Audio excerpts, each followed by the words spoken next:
To solve this inequality, the first thing I'm going to need to do is to clear out my grouping, which means to get rid of my parentheses. So I'm going to take the term right next to the parentheses, including its sign, and I'm going to distribute or multiply it times both terms within the parentheses. So that leaves me with negative 6x, and the negative 3 times negative 1 is positive 3. And then I'm going to bring down the less than negative 6. Okay, so now that I've cleared my grouping, I'm going to go ahead and draw my line down the inequality and circle the term I'm solving for, which is the x term.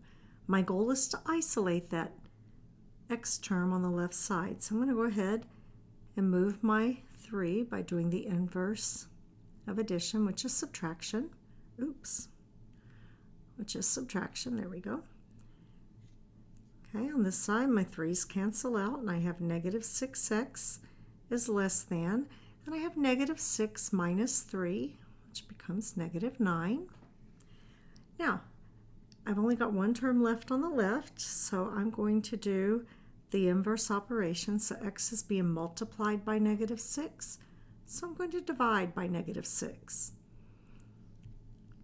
I'm dividing by a negative, so that invokes the flip-flop rule, meaning that when I multiply or divide by a negative, I have to flip my inequality.